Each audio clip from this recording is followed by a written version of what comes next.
Welcome back, entertainment fans. Today, I'm talking the gem of a film on Netflix called Sundogs. If you've never seen it, I highly recommend it. I'm going to give it a 9 out of 10. It stars Michael Angarano from Sky High, and Allison Janney and Ed O'Neill were previously in Finding Dory together. Eric Christensen has a brief starring role, kind of cameo. He was also in a short film that Jennifer Morrison did, but this is Jennifer Morrison's directorial debut of a film. She incorporates some elements that are similar to the style of the Coen brothers with the lighting.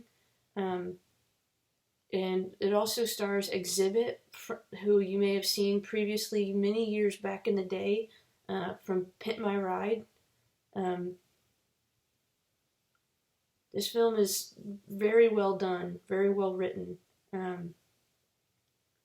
So fun Easter egg trivia. The yellow bug is an Easter egg that you'll notice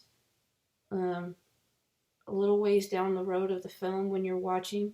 That was also in Once Upon a Time that Emma drove. And it was a great little Easter egg to put in the film for one of the characters, Tally, to use to save on budget. So that was really cool to see as a fellow fan myself of Once Upon a Time.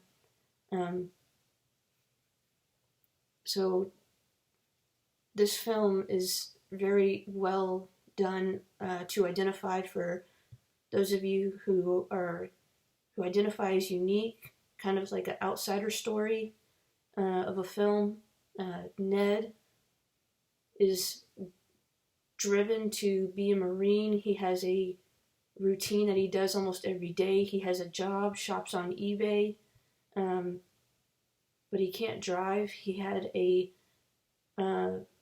head condition from an early young age, and he had an accident in high school at a football game when he was older, so that may have hurt him too.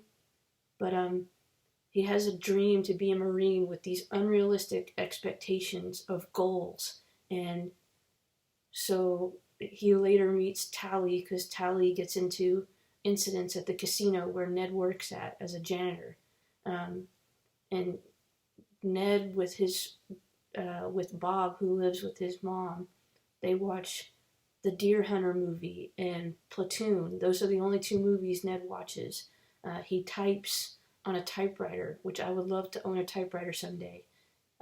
He types on these note cards that those of us have used in school or in an office. And Ned wears aviator sunglasses like Marines wear. But Ned gets made a sundog, and he tracks on this project with Tally.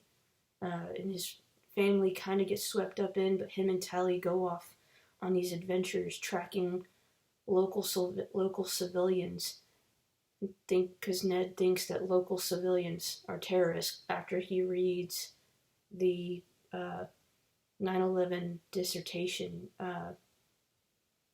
Anyway, Ned does find his purpose, and Tally does find out about Ned's quirkiness and his condition, and she does still care about him, but she does go off to film school. Ned's mom does go off to be an EMT, and him and Bob start looking for this gold that they hear about from the film, I think, The Deer Hunter. And they have a good talk, and Ned finds his purpose of going to San Francisco. He types out a huge stack of note cards with just saying, "Hello, how are you today?" And he goes to the Golden Gate Bridge and just hands out note cards that say, "Hello, how are you today?" Because he has this dream of helping people, like the Catcher in the Rye from the classic book, uh, to help people, and just engage with them at the Golden Gate Bridge, because he wants to make an impact in people's lives like that on the Golden Gate Bridge.